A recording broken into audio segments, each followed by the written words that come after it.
Ya. Namanya Iya, Rahajeng. terima kasih. Rahajeng itu rahayu ya, dari rahayu ya. Jadi Bukan Rahajeng. Pak, Rahajeng. Rahajeng ada sendiri, Rahayu ada sendiri. Oh, mohon maaf, Pak Tato yang tahu itu tuh pokoknya. Oh Silakan. iya.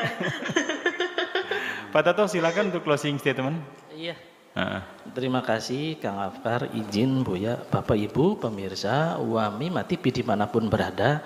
Saya akan mencoba membawakan cerita tentang bagaimana orang yang tadinya benci, benar-benar benci, akhirnya jadi jatuh cinta. Begini Kang Afkar ceritanya, Alkisah. Ada seorang istri, pemirsa, tinggal di rumah mertuanya. Kira-kira nih apa yang terjadi nih? Mertuanya ini tidak pernah sependapat dengan menantunya yang wanita ini Kang Afkar. Sering terlibat cekcok, pertengkaran, piring terbang, sendok lompat, kompor meleduk dan seterusnya. Ini kritikan tajam sering menimpa kepada menantunya. Omelan-omelan pedas sering keluar dari mulut mertuanya. Sehingga sang menantu ini merasa cemas, depresi, dan muncul rasa sikap dendam. Tadi kan cerita dendam Kang Afkar. Sang suami yang anaknya ibu mertua tadi tidak bisa berbuat apa-apa. Ini rabi kita, mungkin bokeh kita. Jadi lebih netral. Apa yang terjadi pemirsa? Karena rasa balas dendam yang memuncak tadi, sang menantu wanita tadi datang ke pamannya. Sedang ngetren ini, datang ke pamannya. Gelis yang cerita Boba Dewong Kanda pemirsa, paman, ini saya sangat dendam sekali sama mertua saya. Ya rewel, ya galak, waduh, saya nggak betah. Dek sabar. Maksudnya apa? Tolong buatkan serbuk racun. Akan saya racuni mertua itu biar modar. Paman ini dengan bijak, oke Nduk, sabar. Ada syaratnya. Baik, apapun syaratnya akan saya lakukan. Yang penting mertua kita modar. Syarat pertama, kamu harus menyebarkan serbuk racun ini yang reaksinya lama. Jadi tidak langsung diminum kerjet-kerjet mati, enggak. Nanti ketangguhan. Jadi gimana? Lambat, kira-kira begitu meninggal tidak ketahuan. Oke, setuju paman. Syarat kedua apa paman? Syarat kedua, kamu harus merubah sikap. Yang sopan, yang santun, menghargai mertua, dilayani dengan baik. Supaya ketika mertuamu mati, kamu tidak dituduh yang membunuhnya. Oke, setuju. Dibuatkan ramuan tadi. Singkat kata, singkat cerita pemirsa, nyampe di rumah mertuanya tadi, dia menerapkan dua pola tadi. Pertama, dia berbuat baik dan racun itu serbuknya ditaburkan ke makanan. Dia masak dengan sopan. Mama, kok menantunya manggil mama? Ini makanan khas menantu, yang paling enak mah. Dikasih makanan tukang Afkar. Menantunya dengan sopannya melayani, cium tangan, biasanya nggak pernah tolak pinggang, sekarang cium tangan. Dilayani sehari, 2 hari, semua dilayani. Apa yang terjadi Kang Afkar? Mertuanya pemirsa berubah total. Semula benci, berkedewang, tiba-tiba kandaning tangga. Ya Allah, tanggaku bersyukur kita dua mantu baik pisan. Semula membenci Kang Afkar, menceritakan jeleknya, sekarang berbalik memuji-mujinya. Dalam hati menantunya, mati loh gitu. Apa yang terjadi? Berbalik pemirsa, sang mertua yang tadinya ngomel-ngomel mulai sopan. Menganggap sebagai anak kandungnya sendiri. Dok, mantuku yang cantik sini. Nonton TV, ada itu tuh, ada tersanjung 5 sampai terjungkal. Nonton TV bareng Kang Afkar. Dipejeti kakinya, menantunya juga bingung. Ini saya tadi punya kiriman dari Afkar, ada empal buat kamu ya, diserahkan ke menantunya Kang Afkar. Sejak saat itu pemirsa, menantunya merasa berdosa. Dengan tanpa sepengetahuan ibu mertua, sang menantu balik mau rumah pamannya. Paman, tolong buatkan penawar racun yang telah saya berikan. Kok kamu berubah? Iya paman, saya tidak mau kehilangan mertua yang baik. Sekarang saya dibelikan motor metik untuk ke pasar. Sekarang saya diberikan pembantu untuk nyuci. Apa yang terjadi Kang Afar? Pamannya tersenyum. Pamannya tersenyum. Begini. Apa yang diucapkan oleh pamannya? Sesungguhnya racun yang kau anggap itu adalah hanya serbuk vitamin kesehatan saja. Yang saya berikan itu adalah vitamin kesehatan, bukan racun. Loh, jadi paman gak buatan racun? Enggak, Dok. Saya nggak mungkin membunuh orang. Satu itu. Yang kedua, sesungguhnya racun itu ada dalam pikiran dan sikapmu kepada ibu mertuamu. Menang be Kang, menang be mertua. Dan sekarang semua racun itu telah sirna. Oleh apa sirnanya? Oleh kasih sayang dan perhatianmu yang kepada ibu mertuamu itu. Jadi berbuat baiklah hingga orang-orang yang bahkan pernah menyakiti hatimu, menyakiti keluargamu yang telah kau terima dengan kebaikan-kebaikan. Itulah jawabannya. Jadi ingat, racun itu hanya dalam pikiran kita masing-masing. Mohon maaf pemirsa. Assalamualaikum warahmatullahi wabarakatuh. Waalaikumsalam warahmatullahi wabarakatuh. Sebuah hikmah yang luar biasa disampaikan oleh Pak Tato dalam bentuk cerita, namun sangat positif maknanya. Untuk selanjutnya, closing statement disampaikan oleh Buya Syakur. Silakan Buya.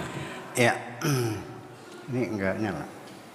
Iya, videonya ini sering hilang Buya. Hah? Videonya sering hilang. Oh iya. Videonya.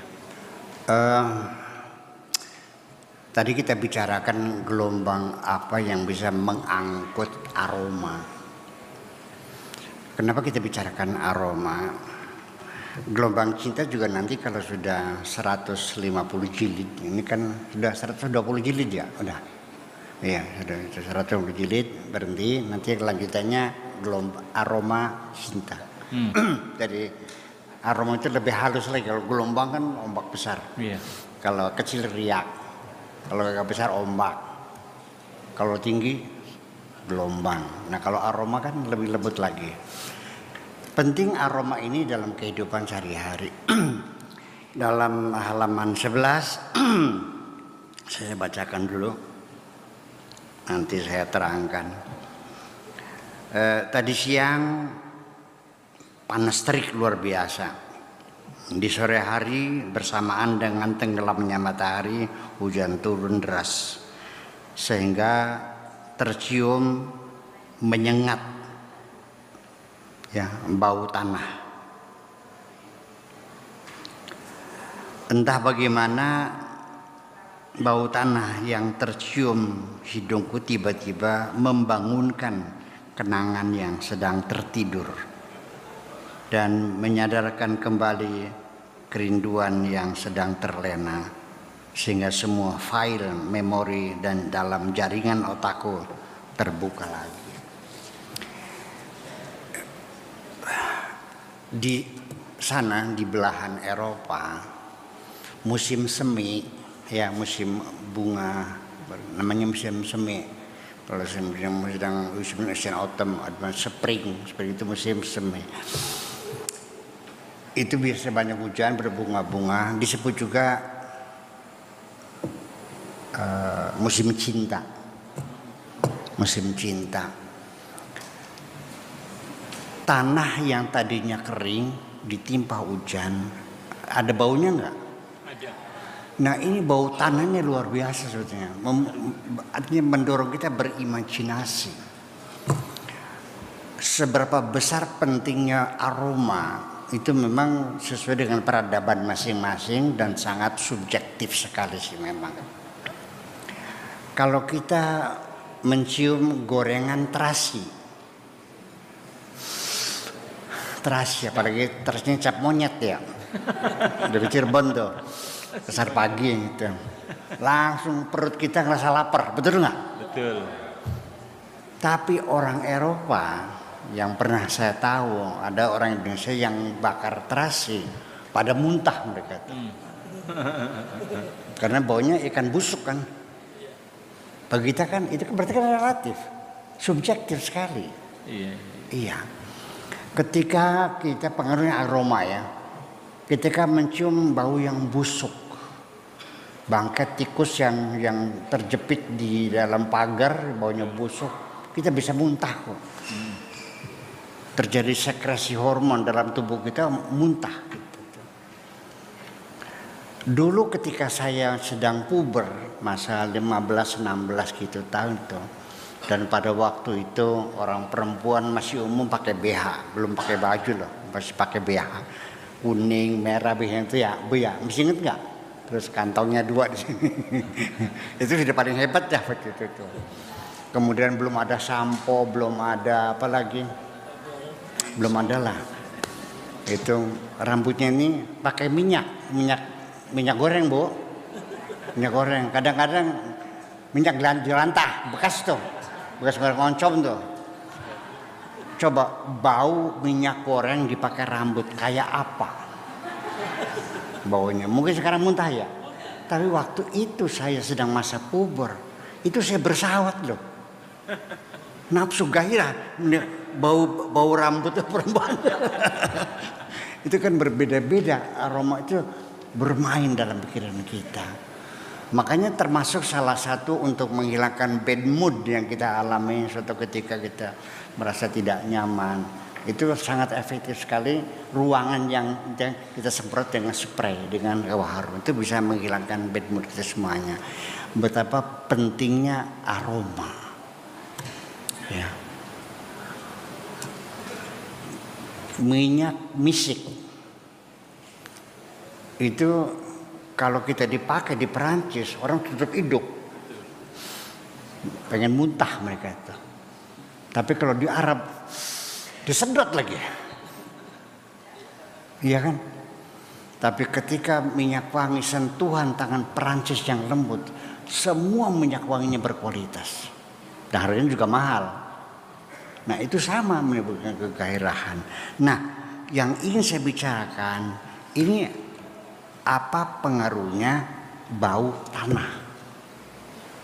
Itu bisa mengungkap, membangunkan memori kita yang sudah lama. Kenangan lama kita mengajak berimajinasi. Dari kita dulu bermesra dengan seorang perempuan, pada teringat lagi bau tanah itu.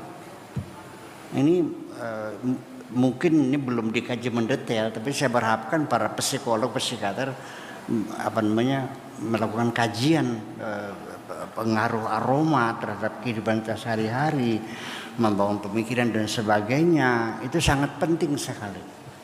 Ya, memang belum banyak dibicarakan orang, tapi ini adalah peluang kalau Pak Tato ingin mengambil program doktor psikologi tentang pengaruh aroma dalam kehidupan sehari-hari, itu Anda bisa mendapatkan dalam program S3 bisa, masih ada peluang. Mudah-mudahan Pak ini juga bisa.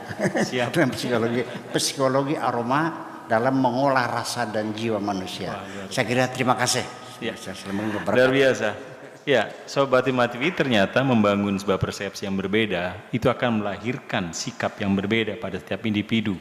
Tadi Buya mencontohkan tentang aroma, bahwa aroma itu sendiri persepsi orang akan berbeda-beda.